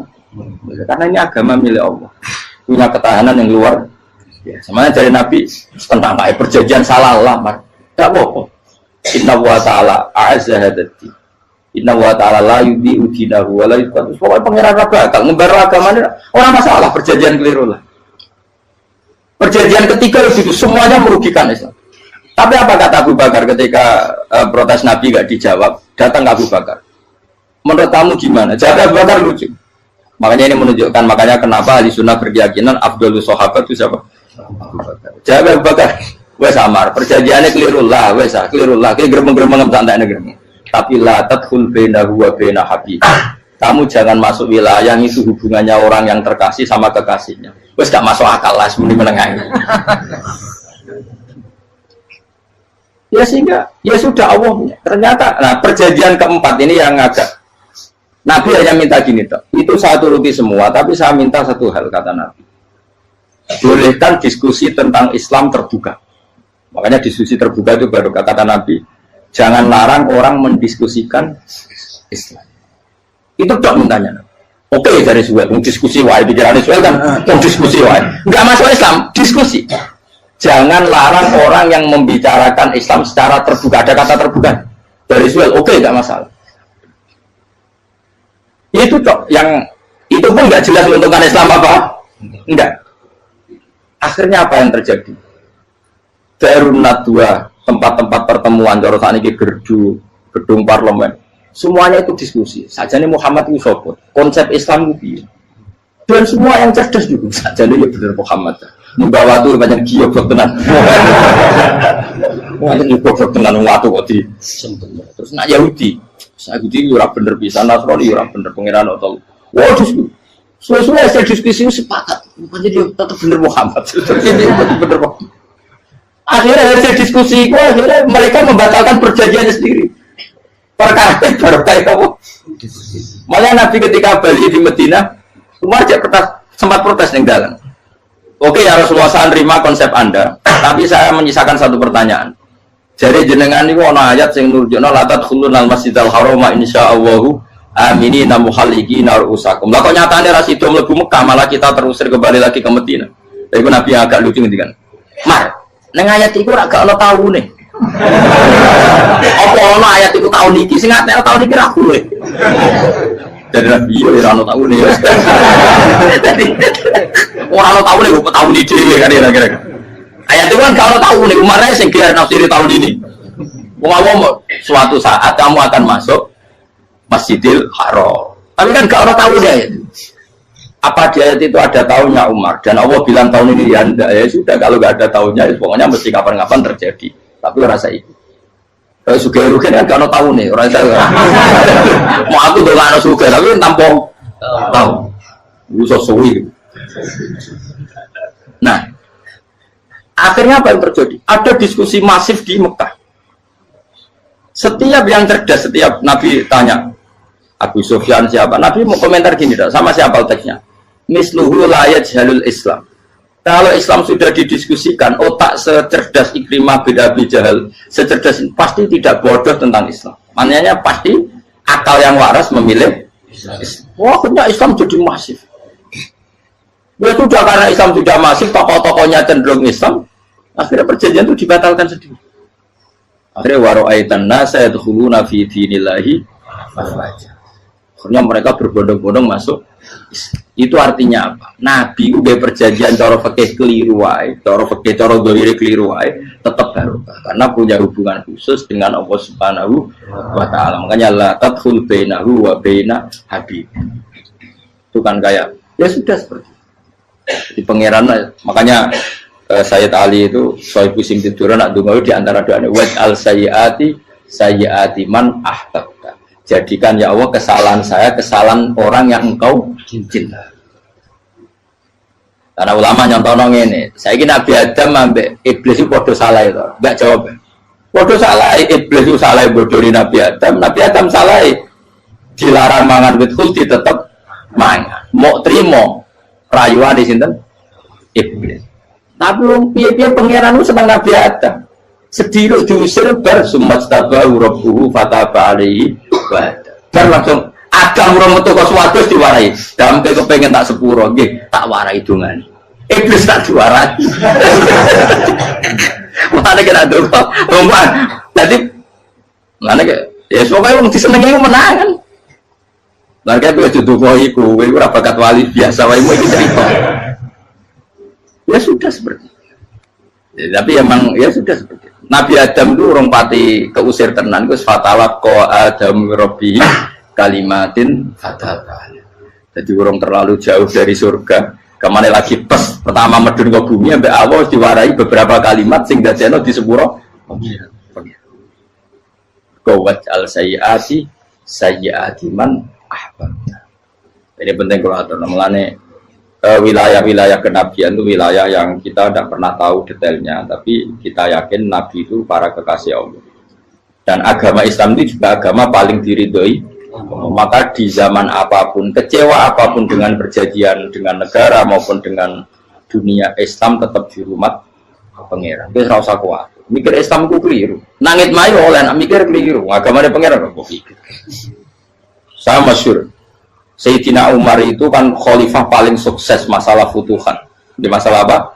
Futuhan. Dan Ibnu Umar setiap jalan-jalan itu dibully sama orang-orang. Ya Ibnu Umar, boleh kamu itu minta sama bapak kamu supaya dia nyebut penggantinya siapa? Atau bikin suksesi lah. Jangan kok dia khalifah sukses kemudian tidak jelas juntrungannya. Kan dia tetap mati suatu saat. Saking gak kuatnya Abdullah bin Umar, dia matur, ya Abah, engkau harus suksesi. Siapa ya pemimpin setelah jenengan? Lah kenapa? Orang-orang bilang kalau ada orang misalnya penggembala kambing terus ditinggal gelanggang itu dianggap dosa karena kambingnya pasti bocor. Apalagi ini urusan umat. Kamu tahu-tahu mati sebelum sesi ini pasti kacau. Umar langsung marah. Agama Islam juga sama dengan kambing kata Umar. Agama Islam agamanya pangeran, mesti diurusi pangeran. Aku mau khilafah. Aku mau sukses. Ben aku rasa mikir. Engko ora diurusi pangeran. Jadi Umar itu justru sangat hormatnya sama Islam itu dengan cara gak mau mikir Islam. Gak mikir berarti gak khidmah ya, tetap mengkhidmati Islam. Seperti saya ini kan yang khidmati Islam lewat mulan. Tapi orang tahu mikir nasib Islam. Islam orang kondang biye. Ditinggal Abu Bakar melaku, Umar melaku. Wali Songo mbek kowe rak mulya Wali Songo. Saiki jurus mudin yo mlaku, jurus KUA yo mlaku. Jurus mubalek sing kadang matre ku yo mlaku. Berapa kiai sing dadi oknum perkara proposal? Ya agama ya. Wong bapak udah kanca kiai mudin, anake mondok. Bareng saking suwene dadi mudin, zaman iku mudin urung untuk gaji kono negara. Anake njuk dhuwit mending spontan. Cung ora ono mati kok njuk dhuwit. Betul ora ono mati ra entuk. Cung kamu mati kok njuk dhuwit. Mulai agama ya rapi juga. Mereka agama ini dulu sih. Ayo Nabi palsu pengkira wae mulai Musailama sampai Musotek sampai Lia Eden kurang lagi mulai wali palsu Romo dosa Romo sopo. Orang kabeh ora masalah. Uni Soviet kayak apa mengkooptasi ceknya Uzbek. Akhirnya ya kalah Uni Soviet. Lagi ceknya Uzbek jadi negara Islam. Kayak apa Donald Trump Islamfobia, tapi sekarang orang Amerika malah berbondong-bondong masuk nopo. Mbok pikir malah Islam konsepnya malah rusak. Mereka terus di metodologi. Harusnya penyebaran Islam itu begini. Harusnya Mbah Mungkira pangeran ngomongnya harusnya. Islam kadang melaku ya lewat mudin. Saya itu punya santri ini kisah nyata. itu lahirnya di Bali. Itu bisa baca Fathul Mu'in. Lahirnya di Bali. Bahkan dia ketika SD itu tukang mimpin lagu Hindu. Bali itu Hindu.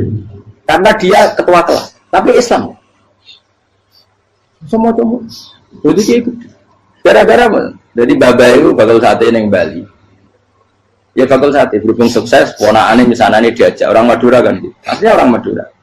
Setelah kampung itu menjadi kampung Muslim, lama-lama berkebutuhan punya mas. Berhubung ke sana kiai ono masjid mosok ora diwong alim. Akhirnya anaknya di pondokno di Jawa. Pondokno di Jawa iso maca muin terus ngaji sama saya. Jadi saya nang Bali ono wong ora muin, ya ono santri di Bali maca muin. Ning Jawa kadang wong ora iso maca muin. Jadi cuma bakal sate muter. Kayak Islam di Indonesia gara-gara pedagang Gujarat, meskipun sejarah itu diperdebatkan ya gara-gara dagang, karena mereka Muslim ya akhirnya menyebarkan apa? Jadi semudah itu Allah. Termasuk konflik Ali bin Muawiyah itu barokahnya sama susahnya konflik itu masih banyak barokahnya. Sayyidina Ali sama Sayyidina Muawiyah, karena kita ahli sunnah ya tidak menyalahkan salah satu madzhab ahli sunnah ini. Itu barokahnya beliau konflik itu banyak sahabat yang migrasi, ada yang ke Cina, ada yang kemana-mana, termasuk yang diyakini para sejarawan ada yang ke Selat Malaka, termasuk akhirnya sampai ke Baros itu. Barokahnya orang nggak nyaman di Yaman itu di Syria sama di Irak. Jadi Allah ngendikan marojal bahro ini napa yal taqiyan, dua mata air itu dipertemukan, itu banyak muara sungai itu bermuara teng napa laut. Kados kali Kapuas, kali pundi-pundi ini sawangannya bermuara teng laut. Yal taqiyan di sawangannya ketemu. Tapi itu semua hanya firoil apa? Ini dalam pandangan. Kulo nate banyak ngaji teng ngene kitab-kitab karangan Imam Rozi. Imam Rozi itu ulama tafsir besar ingkang menjelaskan posisi Quran sebagai wahyu yang berkarakter bahasa. Jadi Quran ini nggih wahyu, nggih mesti bener. Tapi piye wae Quran iku bahasa. Niki rungaken ya. Jadi Quran piye wae napa? Bahasa. Jadi mungkin sampean gak kaget. Mungkin sampean gak kaget wong imane sampean ikan mokong, ora wati paham lah iman apa? Mokong. Tapi kok anak putune sampean kok iso janggal mbek Quran. Nak generasine kula jenengan ra iso jawab, ku anak putune jenengan wis ra iman mbek Quran. Iman raturan, jadi gak diilmiah. Contohnya ngeten nggih. Ketika banyak ilmuwan itu bisa dari orang Islam piyambak, dari orang Barat, baik itu sekuler, orientalis, Kristen, Katolik, macam-macam. Ketika banyak ilmuwan itu penemuannya lebih diakui secara ilmiah ketimbang tulisan-tulisan agama, itu kan menimbulkan keguncangan. Ndadekno iman iku oleh. Misalnya ngeten sing terkenal. Mungkin jenengan sering pireng. Nabi nate dawuh bulan itu ning langit ketiga. Nah, srengenge ning langit keberapa? Kok terus terakhir langit terakhir itu sing dinggoni Jibril. Oke. Terus ketika wonten berita bahwa para NASA Amerika itu bisa naik bulan. Rata-rata kiai desa dulu gak percaya. Nabi Muhammad sing nabi nak munggah ning gone bulan tak pamit mbek Jibril ngono ae ra mesti dibukakno ngenteni diintegrasi saiki sapa Muhammad mbek sapa Jibril dibukakno. Itu satu contoh. Kula dek dalu ngaji kalian santri-santri kula terangaken. Jadi masalah utama umat Islam itu antara lafadz ngene lugat iku terus diimani nganggo karpe dhewe. Lha iku sing dadi masalah utama. Lugat ya bahasa itu diimani menurut karpe dhewe, orang menurut karpe ilmiah. Contohnya gampang kan. Sampean bayangno langit itu apa? Langit itu satu wilayah, satu area sing dinggoni malaikat, satu area yang tidak tersentuh. Kamane bayangno langit itu satu area yang tidak tersentuh. Sehingga ono kabar nak bulan ning langit ketiga kok trimo menungso tok bulan terus sampean ora percaya. Gue dianggap masuk wilayah sing wis wilayah Jibril. Padahal tidak begitu. Masalah istilah sama itu istilah lughat. Terus Imam Rozi menjawab sama itu istilah lughat. Jadi sesuatu yang tidak bumi ini itu namanya sama. Sesuatu yang tidak bumi ini namanya sama. Sampean sing nate kaji sing numpak pesawat. Kalau nggih nanti numpak pesawat sing jarak-jarak jauh, sampai ndelok dhuwur nggih langit, ngisor nggih napa? Langit sampai nak buka teng pesawat, king jendela, delok ngisor ngeten nggih langit, delok dhuwur nggih napa? Langit. Sebab itu istilah langit itu hanya untuk menunjuk, istilah sama itu hanya menunjuk sesuatu yang tidak bumi. Terus Imam Razi mencontohkan Allah dawuh alam taro kaifa daraballahu masalang kalimatan kasajaratin apa thayyibatin asluha sabitun fil ardi wa far'uha napa fis sama nggih asluha sabitun napa fil ardi wa far'uha napa fis sama. Kalimat thayyibah iku kaya wit sing thayyibah jadi ku wit kurma asluha sabitun fil ardi akare wit kurma menghunjam ning bumi wa far'uha fis sama cabang-cabangnya atau dahane fis sama. Ya, artinya kan sederhana loh gitu. Wit kurma itu dahane fis sama. Sama artinya mosok koyok bayangane sampean sesuatu yang bener-bener gak tersentuh. Wong dahane wit kurma fis sama. Jadi kasajaratin apa? Thayyibatin asluha sabitun fil ardi wa far'uha apa? Fis sama. Sama to mriku mosok artine lemu angin sing gak terjangkau. Wong artine koyok wit kurma sing akari menghujam ning bumi wa far'uha napa fis sama dahan-dahan utawa cabang fis sama. Sebab itu istilah sama tenggene Quran itu menunjuk satu arti yang tidak bumi. Nak sampean delok teng munjid teng kamus-kamus mutlakul uluwi sesuatu yang atas itu sama. Paham gitu? Sebab itu ketika ditemukan nah ini kalau cerita astronomi ane iman itu dibaringi mbek ilmu. Nak cara ilmu falak, cara ilmu astronomi, bumi itu kan berputar. Ketika kita di atas, kita ngalami siang. Ketika kita di bawah, kita ngalami malam. Orang kok srengenge ables ning bumi ini. Lah nak srengenge ables ning bumi, logikanya kan mboten masuk akal. Mergo srengenge luwih gede, mosok iso ketelan barang sing luwih cilik. Nah, tapi kenapa istilah-istilahnya kok hatta idza balagha maghribas syamsi wajadaha taghrubu fi ainin hamiatin. Nak wis wayahe sore, ben delok srengenge sawangane ya surup ning mata air. Ku anggere sore sampean delok nang gunung, nggih. Nak sore sampean teng gunung, sampean delok srengenge sawangane ambles teng laut. Wajadaha taghrubu fi ainin hamiatin. Lah itu jalan keluarnya apa ya kayak Imam Suyuti ini firaqil aini sawangane. Jadi piye wae Quran itu pakai lugu tapi balik ning istilah sawangane. Jadi Quran itu tidak mesti memutuskan sesuatu itu sak mestine. Sawangane firaqil aini. Ya padha kaya air tawar ambek air asin. Sawangane ketemu nyatane keudek-udek. Wong sangka sungai mengalir ke laut. Tapi sawangane Allah tetap bikin karakter masing-masing. Dan keduanya tetap sesuai dengan karakter masing-masing. Jadi ahli fisika nu paham betul. Benda mbok adu kaya apa tetap mereka bawa ciri masing-masing. Kok kabeh nggawa gene masing-masing. Berarti ketemu sawangane tok hakikate ndak pernah mau napa? Ketemu. Ini jenenge firaqil. Sebab itu banyak ayat-ayat yang terjawab oleh teori firaqil aini. Jadi itu sawangan. Jadi ini masalah-masalah ilmiah yang bisa menjawab beberapa kejanggalan, yes. Beberapa kejanggalan dohirin nas agama. Sampeyan kudu paham ngono. Mergi banyak sekarang misalnya kayak manusa itu ketika bisa deteksi janin. Ahli dokter kandungan lewat macam-macam peralatan itu nggih. USG macam-macam mak saged ngerti janin itu lanang ta wedok. Nah dhisik kiye-kiye kuno ada 5 perkara sing roh apa tok, kapan udan, kapan wong mati.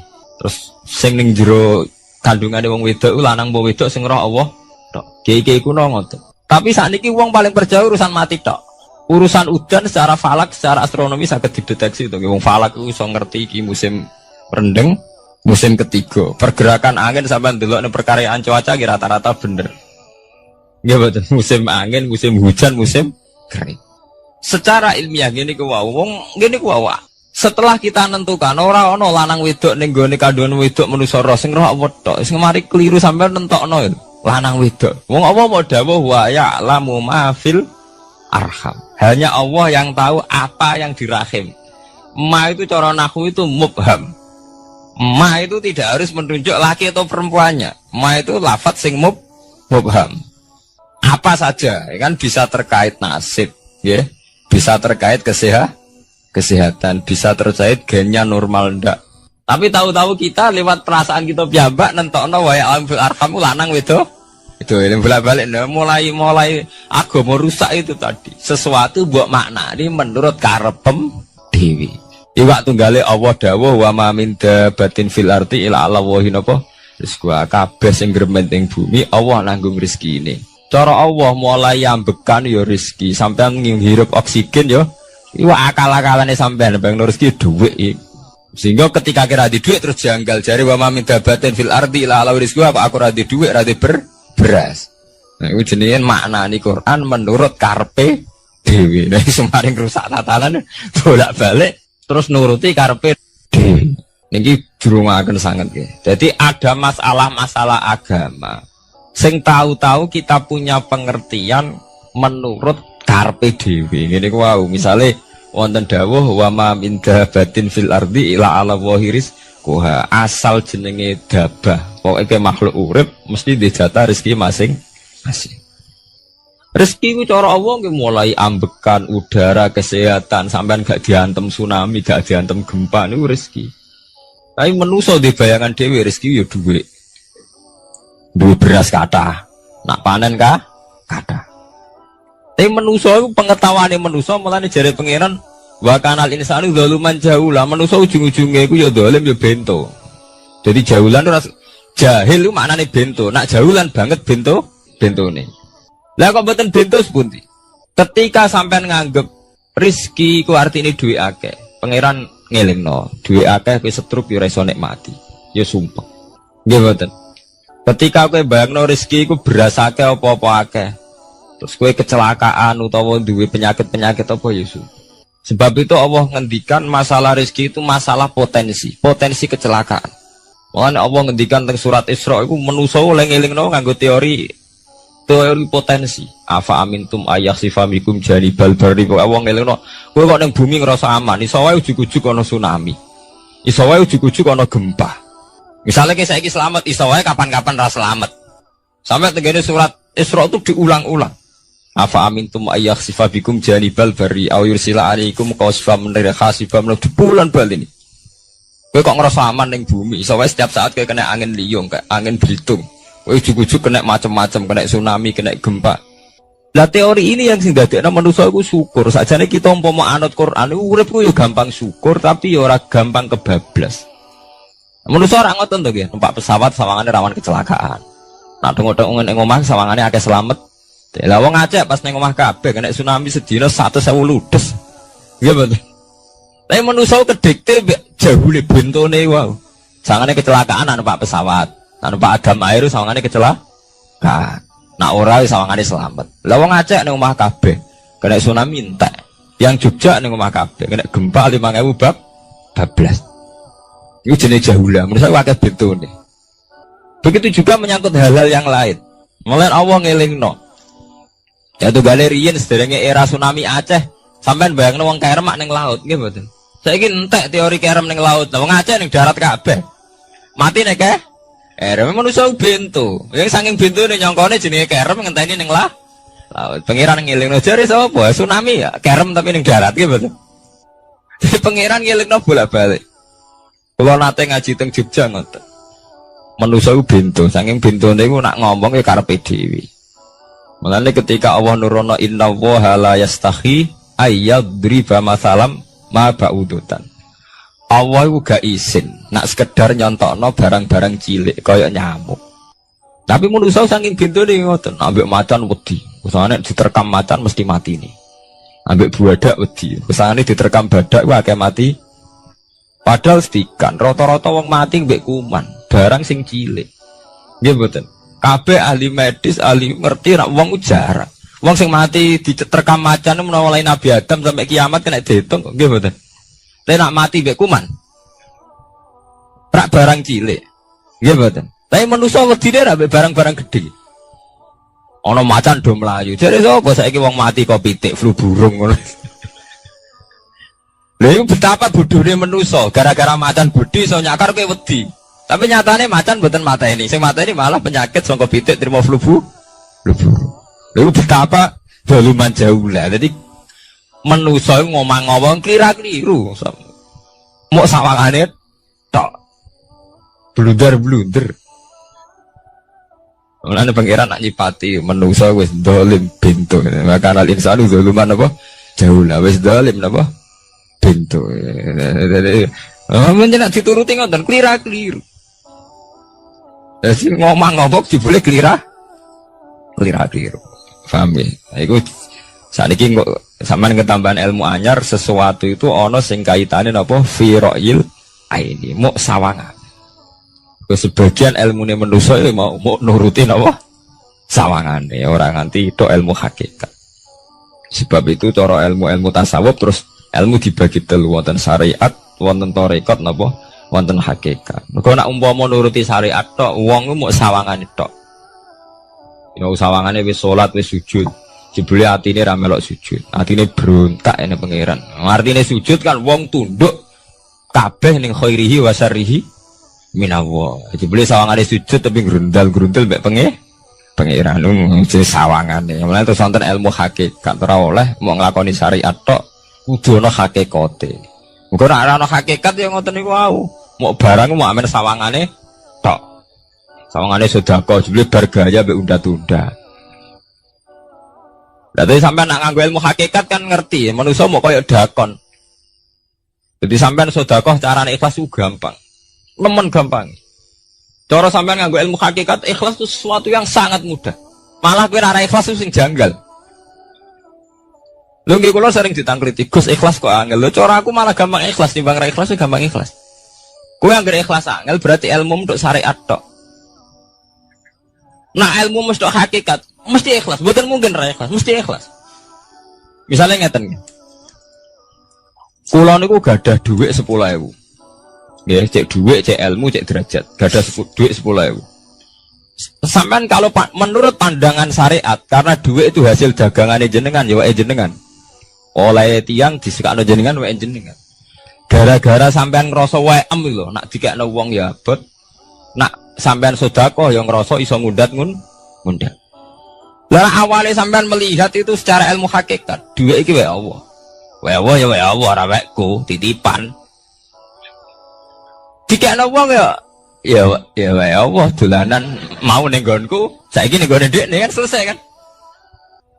Mulane jare hikam kula nu tak kenang jan hikam. Cara hikam wong ra ikhlas bintu-bintune wong. Engko cara hikam logikane gampang. Jadi hikam motivasi ikhlas nu nganggo ilmu hakikat gampang. Ngeten redaksine. Kaifatat lubul ajra mimman huwa muhtihi ilaika. Utekem lho buta kok endi? Kok njaluk opah mbek wong sing ngeki hadiah ku piye?